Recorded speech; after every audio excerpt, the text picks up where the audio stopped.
자, 이어서 이제 8번 문제 들어갑니다. 이제 확률과 통계 문제인데 그렇게 어려운 문제는 아니에요.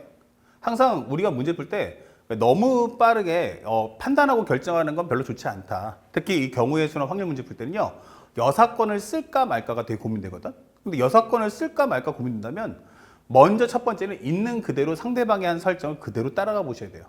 따라가 봤는데 도저히 양이 너무 많아. 도저히 어려워. 그때 쓰는 게 여사건이에요.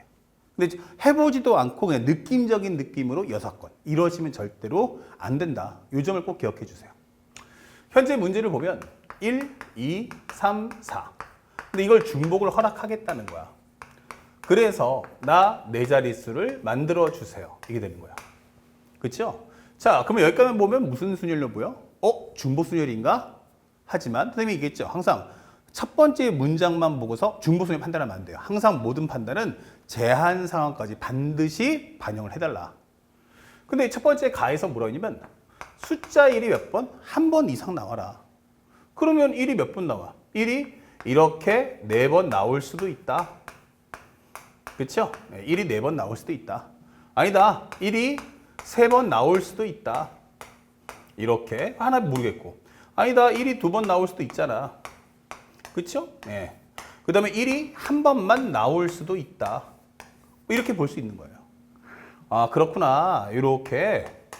그래서 1이 한 번 이상 나온다? 이렇게 생각하시면 돼요. 그럼 1이 안 나올 수도 있잖아.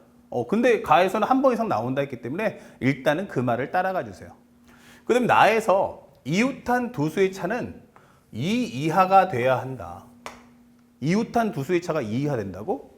그럼 1의 입장에서 보니까 1, 2는 한 칸이야. 1, 3은 두 칸. 오케이. 근데 1, 4 요게 안 돼. 이렇게 되는 거예요. 그 1, 4는 절대로 붙으면 안 되는구나. 2 입장에서 어때? 2, 1도, 2, 3도 한 칸. 2, 4도 두 칸. 오케이. 다 돼. 2는. 3의 입장도 1까지 두 칸, 2는 한 칸, 4는 한 칸. 다 돼. 그럼 결론적으로 말하면 1, 4만 붙이지 마. 이게 되는 거죠. 경우의 수 만들어 와. 이게 되는 거죠. 자, 그러면 첫 번째 경우, 두 번째 경우, 세 번째 경우, 네 번째 경우 이렇게 나눠서 풀면 된다는 얘기야. 다만 1이 여기는 아예 없죠. 1밖에 없잖아. 그럼 경우의 수 몇 가지야? 한 가지 이렇게 되는 거야. 그러면 여기는 어떻게 됩니까? 2번은. 근데 1은 이걸 배열을 해야 되는데 1이 어디 있어? 맨 현재 보면 그 1이 안 있죠. 맨 뒤에 있을 수도 있고 세 번째, 두 번째, 한 번째. 뭐 어디 있을 수도 있어. 하지만 그 1이 아닌 수가 딱 꼈을 때 그 양옆에는 무조건 누가 1이 분명히 최소 한 개 이상 붙을 거란 말이야. 그렇기 때문에 여기 들어갈 수 있는 숫자는 얼마?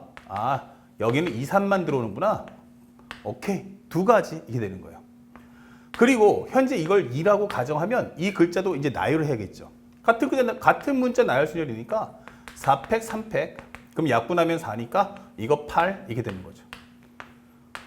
오케이 이게 되는 거죠. 자, 근데 여기서는 조금 다른 내용이 될 수 있어요. 왜냐면 이렇게 붙어버리면 맨 뒤에는 여기만 4가 안 오면 되지. 여기 4 올 수도 있잖아. 하지만 1이 만약에 맨 뒤로 왔어. 그럼 양옆에 무조건 가운데 2개 비어있는데 그 옆에는 1이 있으니까 4가 들어오면 안 되겠지. 그렇겠다. 그러면 3번의 경우는 좀 더 상세하게 한번 보자. 이게 되는 거예요. 그러면 3번에 들어갈 수 있는 건 이렇게 1, 1이 붙어 있어요. 이렇게 되는 경우도 있겠고 1이 여기 있고 1이 여기 있고 할 수도 있고요. 1이 맨 앞에 그리고 맨 뒤가 1일 수도 있어. 그러니까 맨 앞에 1을 딱 박아놓고 1을 하나씩 미루는 거야. 그러면 두 번째는 이제 여기 비어있고 1 여기도 1 여기 비어있고 아니면 여기 1 비어있고 여기 1 이게 되고 아니면은 이렇게 1, 1이 나올 수도 있잖아. 이게 되는 거죠. 자, 그래서 먼저 1을 쫙 나열했어요. 그러니까 배열가에서는 따로 없는 거죠. 그 다음에 여기 옆에는 누가 들어와야 돼? only 2, 3만 올 수 있잖아. 이게 되는 거예요. 하지만 여기는 이제 어떻게 돼요? 2, 3, 4가 다 올 수 있잖아. 그러면 2 곱하기 3이니까 6가지 이게 되는 거야. 근데 요거하고는 어때요? 좌우가 대칭돼 있죠? 그럼 여기도 6가지네. 이렇게 되는 거야. 그러면 1 옆에는 뭐밖에 안 돼? 여기 2, 3밖에 못 들어가. 여기도 2, 3밖에 못 들어와. 그러면 2 곱하기 2니까 몇 가지? 4가지. 그거 똑같은 게 이것도 마찬가지겠네. 이게 되는 거죠. 자, 여기 옆에도 마찬가지. 1 옆이니까 여기는 무조건 2, 3. 여기도 2, 3. 이렇게 되겠죠. 여기도 마찬가지 2, 3. 여기도 2, 3. 그럼 여기도 2 곱하기 2니까 4, 여기도 2 곱하기 2니까 4 이게 되는 거야. 그러면 이걸 싹 다 모아주면 몇 개? 그러면 10, 10, 그리고 8. 그러면 10, 20, 28이구나 라고 문제를 풀어줄 수가 있다. 그쵸? 자, 이제 마지막이에요. 네 번째. 자, 1이 한 번만 나오세요. 아, 그러면 여기도 마찬가지로 1이 어느 위치에 있을까? 1이 왼쪽에 아무것도 없으니 오른쪽만 신경 쓰면 된다는 얘기인데 하다 보면 1이 두 번째 오면 양옆을 다 신경 써야겠네? 이렇게 되는 거예요. 그 다음에 여기도 1이 세 번째 왔을 때 아니야, 1이 몇 번째? 네 번째 왔을 때 생각해 보자고요. 그러면 여기 들어갈 수 있는 건 뭐예요? 2, 3밖에 안 돼. 하지만 여기는 2라고 떨어져 있으니까 2, 3, 4가 다 되잖아? 이게 되는 거야. 그래서 여기 몇 가지야? 하면은 2가지, 3가지, 3가지. 9, 2, 18 이렇게 되는 거죠. 오케이. 일단 18가지 체크해 주시고요. 그러면 이게 18가지면 여기도 마찬가지 18가지야 설명하시면 돼요. 근데 여기 1 옆이니까 여기는 2, 3, 2, 3. 여기도 2, 3.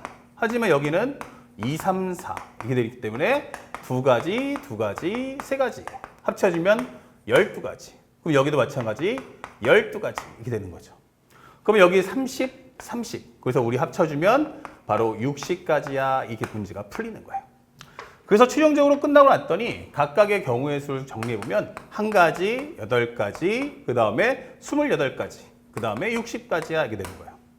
그러면 이거 합쳐주면 88, 96, 정답은 97 이렇게 문제를 소화하시면 1주차 킬러 문항을 모두 해결할 수 있다.